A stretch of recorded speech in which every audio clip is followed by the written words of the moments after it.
Topic left. It's the eve of Matan Torah. It's Friday, the 5th of Sivan. The Jewish nation is being converted. The conversion has a process and a ceremony, but the essence of it is the commitment to doing mitzvahs, which is called the core of the covenant. The core of the covenant is accepting to do mitzvahs, and accept to mitzvahs today, it's done in the mikveh. A boy or a girl wants to go into Judaism, goes to a mikveh, and they have to make it it's very uncomfortable. But you have to have rabbanim. And while they're in the mikveh, they have to commit to keep Torah mitzvahs, kal sechamuras, the easy ones and the hard ones and so on. Even for a woman, they have rabbanim? Yeah. It's very uncomfortable. I don't know how you... It's one of those things.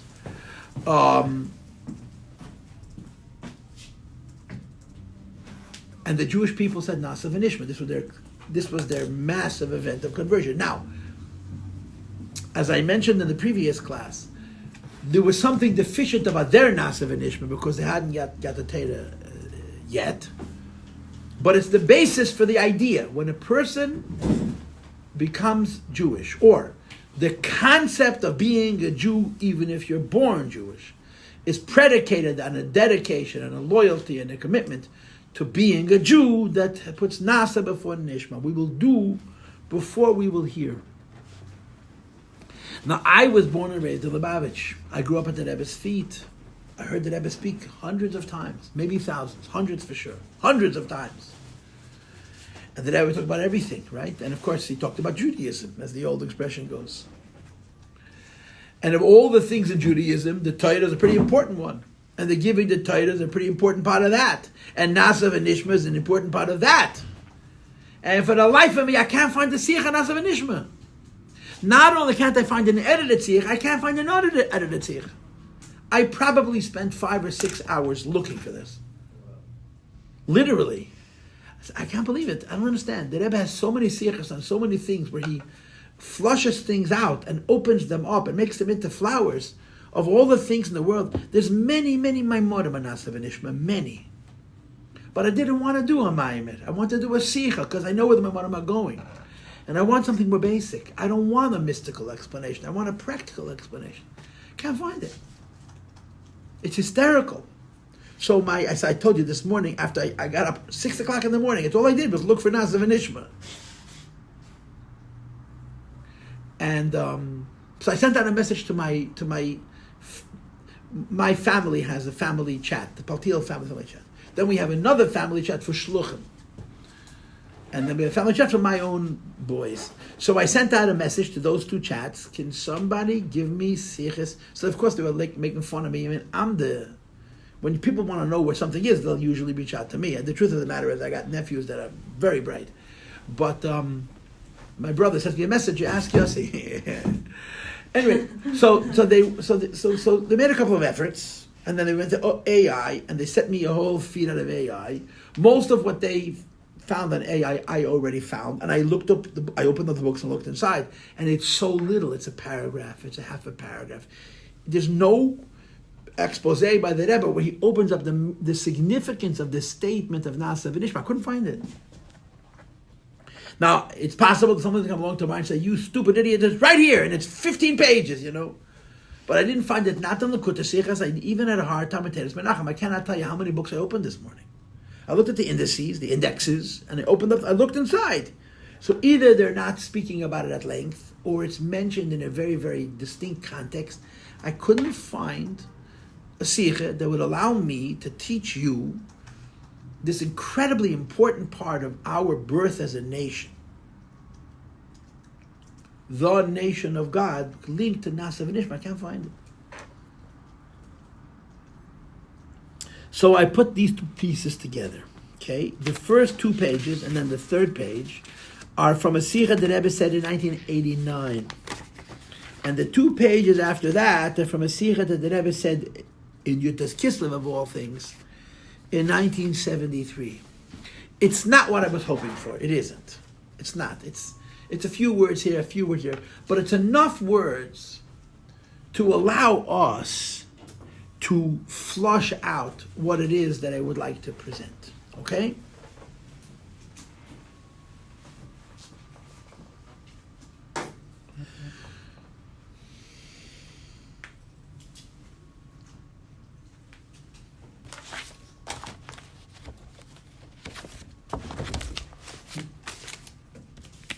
Do you have access to this? Yes. Can you find it in 30 seconds or less? Yes, I found it. How long is it going to take you? Oh wait, yeah, found it. I have pictures.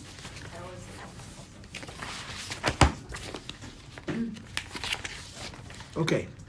Here, I have 3 copies. Take them. There I have. Oh, Here's the third one. we're on Thursday? We're on Friday, Thursday, Friday. I Yeah. have it. You don't have it? I have Thursday and Friday together. Okay, I'll just look at the So you'll share, yes. Yay! New Sikha? Let's go. It's on the second page where it says, continue Thursday from Pashas Mishpatim, bracket in bold. You see that? So I'm just going to read. I'm going to read the text, okay? You appreciate the fact that they arrive in Har Sinai on a Monday, and every day another ceremony happens that's getting them ready to become the nation of God, to become the Jewish people, become Jews. Monday is one thing, Tuesday is something else, Wednesday is something else, Thursday is something else, and Friday. So on Thursday it says, in the afternoon, Moshe Omar Alei El Hashem, Hashem told Moshe Rabbeinu, come up to me. Ata, you, Aaron and your brother Aaron, Nadav and Avihu, the older 2 sons of Aaron HaKohen, V'shivim Miziknei Yisrael, and the 70 elders, V'yishtacha v'yisem Erechoika, and you'll prostrate from a distance. And then he said, V'nigash Moshe levadi El Hashem, and only Moshe will approach Hashem. V'ha'hem lo yugashu, they will not approach, and v'ha'om lo yalu imei, the people will not ascend. Now the meaning of this pasuk is, Hashem is telling Moshe on Thursday what's going to happen on Shabbos. On Shabbos we're going to get the Torah. So one of the issues that surrounds this whole story was the breaking down of fences. The original plan was that the Jews would be outside the fence and Moshe would be inside the fence. The Jews didn't want that. They wanted Hashem to speak to them directly, which is what happened. But even though they broke down the fences and everybody was inside the fence and all of them experienced prophecy, God spoke to all of them, there were still fences. Moshe was on top of the mountain, Aaron was closer, Nadav and Avihu were a little further away, and 7 elders even away, and the rest of the Jews didn't approach it at all. So there's really a bit of a duality here. On the one hand, the Jews rejected the original plan of Hashem speaking only to Moshe Rabbeinu, and they wouldn't hear what he's saying. They would not experience the prophecy. They would just witness it. And they insisted, and they got what they insisted, that each one of them would be a prophet, and Hashem would speak to them directly. And of course, we all know what happened after that. They all died. And they went back to Moshe and said, let's go back to the original plan. Moshe, Hashem should speak to you, and we're going to go back to being shlobs. But they got what they wanted. This pasuk is saying that even after they got what they wanted, that all the Jews became prophets, there was still mechitzas. There was still, Moshe was closer, Aaron was a little further, the Nadav were even further, the Shivas came even further, the rest of the Jews didn't go up at all. You with me? Yeah. So this pasuk is not describing something that's happening on Thursday. This pasuk is a instruction for what's actually going to happen on Shabbos morning. Vayavim Moshe Rabbeinu came, Vayesapah, he told the people, as called Hashem, all of these words, instructions that have to do with how the ceremony of Asinah is going to happen. And all of the mitzvahs of the Torah. If you can remember the sichos that we learned, there's 2 separate instructions. One instruction is for preparation for Har Sinai. Another instruction is for the whole Torah that they had from the beginning of time. Or slightly differently, one instruction is the theology of Judaism. Another instruction is the mitzvahs of Judaism. And on Thursday, when they were told what was going to happen on Shabbos, they all sat together. They said, all of these words, both the words of how we're getting ready to become Jews, and the words of the mitzvahs, which we're going to first really get after Matan Torah, both the words that speak to the story and the philosophy and theology of Judaism, and the words that speaks to the laws of Judaism, Nasser, we're going to do. We're committed. What did he write down? Both of these things. He wrote down the instructions for preparation for Matan Torah. He wrote down the stories and the mitzvahs of the Torah that until that point. Alternatively, he wrote down all of the stories and all of the theology that goes back till Adam and Ish, till Avraham Avinu, as well as the mitzvahs. Okay? He wrote it in the book. Now we'll find out later that this book is going to be called the Sefer HaBris. According to Rashi, this is the book of the covenant. This happened on Thursday. Vayashkem ba'beik, on Friday morning, when the Jews have to be converted. And of course, as I told you when we learned it, one of the key aspects of the story of Friday was that he didn't go up the mountain. Moshe sacrificed an opportunity to meet and talk to Hashem, which is considerable. To be in the camp, to help them with the precious, right? 48 hours to become a prophet. It takes a lifetime to become a prophet. He didn't had 48 hours to become a prophet. And in addition, he had to convert them. He made an altar under the mountain. He put up 12 monuments. The Shnei also shifted Yisrael to the 12 tribes of the Jewish people. And as you know, the key to this Mizbeach was not the sacrifices brought on the Mizbeach, it was simply building the Mizbeach. Remember? That's one of the key points. The point of this Mizbeach was to build the Mizbeach, to create a monument for how Yiddishkeit is going to be after the Torah would be given. Or as the Rebbe said at Nesiche, you know why Moshe Rabbeinu did not go up the mountain on Friday? Because the whole idea of Torah is to stay on earth. So why go up to heaven if the whole point is to stay on earth? And the symbol of the staying on earth is this Mizbeach. Vayishlach es na'arei b'nei. So he sent the youth, the lads of the Jewish people. This, of course, means the firstborn, the B'chorim, who until the story of the golden calf were the priests, until the mice of Egel Azov, every firstborn was a kohen at that time. Vayalu oiles, they brought offerings which Hashem eats completely. Vayizbuch uzvachem, they also made offerings for enjoyment, which were called peace offerings, La Hashem, which are also for God, potim made from cows. Both of them are made from potim. Potim means male oxen, male cows.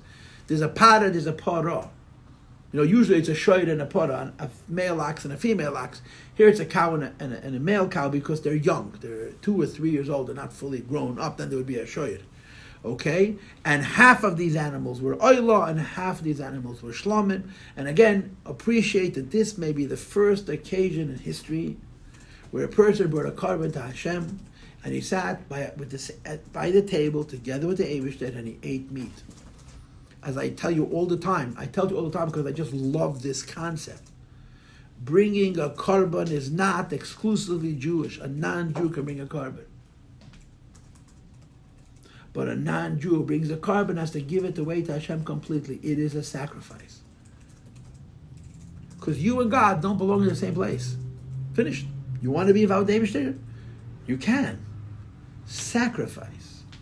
The notion of sitting at the same table with Hashem, here is God, and here is the Kohen, and here is the Yisro, is one of the unique gifts of Jewish sacrifice. It's called a peace offering, a shlomim. It's a very special concept, let alone a special korban. The whole concept that you get to sit at the same table with Eibishter, only you didn't have that right. And as the story unfolds, you'll see that they sat at this table and they ate this food and they got too comfortable. They forgot where they were. And later on, it cost them their lives. Not at the time, but later. When you sit at the table together with the Eibush and you eat food, remember where you're sitting. You're given the opportunity to sit by the table with the Eibush, but you have to behave in a way which is consistent with the environment that you're in and the company that you're sharing. And they forgot that. Okay? Vayikach Moshe Chatzi Adam. Moshe took half the blood. And half the blood means really 2/4. Half of the oil blood and half of the shlomim blood. Vayasam ba'gonas. And he put them in one kind of basin, which he was going to sprinkle on the Jewish people. V'chatzi Adam, and the other half of blood, which is also in 2 halves. The other half of the oil blood, the other half of the shlomim blood. And he put them in other basins that are not mentioned in the Pasuk, but we know their names from other environments. It's called a mizrach. Mizrach means a beaker. It means a receptacle that is meant for zrika, for sprinkling on the mizbeach. And zorak on mizbeach, he put it on the mizbeach. So we divided the blood really into 4 parts. Each sequence of karbanis was divided in half. You had 2 types of karbanis. Each one was divided in half. So 2/4 were put on the mizbeach and 2/4 were put on in special basins to be sprinkled on the Jewish people. Now he put the blood in the basins. Vayikach Sefer Abris. He took the Book of the Covenant, and the Book of the Covenant includes the various different things we described the day before. Right? A. The mitzvahs that are necessary to prepare yourself to get the Torah. B. The mitzvahs that they had from before. Alternatively, the stories of the history of the Jewish people and the theology of Torah and the mitzvahs that they had before, all written into one book, right? Vayikra be'oznei ha'am, and he read it to the ear. He read it to all the people. They should hear it. Vayemru, and they said collectively, Kol hashadi ben Hashem, everything that Hashem spoke, Naseh v'nishma, we will do and we will hear. Right? The day before they said we'll do. Now they said we will do and we will hear. And then it continues. You with me? Vayikach meishazam. He then took the blood which had already separated from the animals. Vayizrek ala am. He sprinkled both bloods onto the people, which creates a covenant. Right? Something is divided into two, and it's binding two people together because the two have become one. In this case, it was really two made into one rather than one made into two, so that the binding should be deeper. Vayizrek al am. He sprinkled it on the people. Vayem, and he said, Hine, behold, dam habris. This is the blood of the covenant. Asher karas of the Shem Yimacham. The Eibush made with you. I'll call out Varim Elah for all of these words of all of these things. Now, I'm going to read on just to show you the end of the story. Vayal Moshe ascended. Va'arin, another. Vaviv Yeshivim Eziknei Yisrael. They ascended. Now, did this happen on Friday or did this happen on Shabbos? Huh? It's unclear. It's unclear. Right? It doesn't say explicitly in the pasuk when this happened. I think it happened on Shabbos, but I can't tell you for sure. Vayiru Azalakei Yisrael, and they saw the God of Israel. All of them did. V'tachas raglav, and underneath the lowest sphera of Atzilus, which is Malchus, Kemaitza livnas asapa, they saw the likeness of livnas. Livnas means either bricks or whiteness, made of sapphire. Uke'etzam hashemayim l'teir, and as the sky is clear, the divine was transparent. And as the Rambam writes, when something has no image, when something has no color, and you look at it, it reflects you. So everybody looked at God, and they saw God in their own image. And then it says, Hashem did not punish the elite of the Jewish people, even though, look at the other words, they looked at God, and they ate and drank. Think about it. Imagine looking at God and licking an ice cream. They were looking at God and they were eating and drinking. Of course, Chassidus explains that the eating and drinking was they were trying to understand the God that they were looking at. But the context is, they're meeting the Eibishter and they're a little too comfortable. The whole idea was they should be comfortable, but they should be comfortable on the level of the divine. You're sitting at the same table with the Eibishter, there has to be an awe. And they forgot. The Eibishter made it so easy, the Eibishter made it so comfortable that they thought they were chums. And they weren't chums. And later on they were punished for it. In the Chumash, later on, it says that they were killed for this. But at the time, the Eibush didn't want to ruin the Simcha, even though nothing but a would be killed the next year. So he left them alone. So the spirit of this is that the Jewish people are joining a Bamad Hashem, that they push and sit at the same table and share food. But you got to remember where you are. Now, of course, the reason I'm rereading this is because I wanted you to see the Nasa v'Nishma. Between the time they shechted the carbon and sprinkled the blood on the Mizbeach, and sprinkle the blood on the Jewish people to create the covenant, in that space, that's when Yidden said, Nasa v'Nishma. We will do and we will hear. So now, you all went to Cheder, and you all learned school Torah as little children. If you want to give back those pages, I'll take them back. If you want to keep them, you're welcome to keep them. It's up to you. Okay? So you all know the meaning of this. Thank you. The meaning of this is that being a Jew means that you commit to do whatever the Eibishter demands, whatever the Eibishter commands, without asking why. Whatever you tell me. Just tell me what I'll do it. That's what Nasa v'Nishma means. And again, when you went to school as a little girl, a little boy, as I am, I'm a little boy, you're a little girl, your teacher told you, first do what I say, then I'll explain to you why. Nasma, whatever you tell me I'm going to do, Nishma, then I want to understand. That's the simple meaning of Nasa v'Nishma. Of Chassidus enhances this many, many layers. But the simple Nasa v'Nishma is, whatever you tell me to do, I'm going to do. I'm not going to ask any questions. I'll ask questions later. And if you wanted a mashal for this is a military. Militaries fight wars. And there's one good thing about a war, only one, that it's not complicated.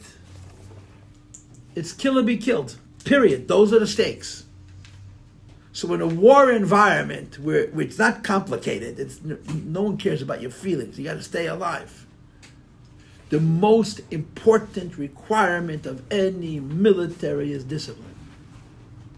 If a discipline breaks down, they can be the best trained soldiers in the world. I mean, if you're trained, you have discipline.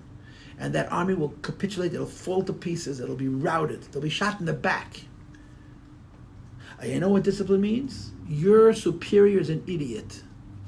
And he tells you to do something suicidal. And you don't ask a question, you do it. Why? Because not asking a question, not doing it, and asking a question is going to cause more loss of life. That's the deal. In a military, later on you can bring up a case and you get the guy court-martialed, you can hold responsible for the death of this one, this one, and this one, and this one. But in a military, the only thing that matters, you do what you're told. When the Jewish people were introduced to this cover, the Abish said, we're soldiers, we're going to do whatever you tell us. Later we're going to ask questions. But later. When Hashem says jump, we say how high? Nasa. We have a mitzvah to understand, but that's secondary, we'll do that afterwards. This is how we learned Nasa v'nishma as children. Can't find it in the Sikha. Can't find it in the Sikha. Is that how we're meant to be teaching children today? Always, not today, always. How does this apply to Baal Teshuvas though in our age when everyone goes to a Chabad house and wants to... It's very difficult. The answer to that question is you have to reach a point where you say it as a volunteer. No rabbi can tell you that because you're going to tell him, I'll go find another synagogue. In other words, you have to discover the concept and then you have to say it independently. You understand? We're going to break. I'll see you in a week. I didn't start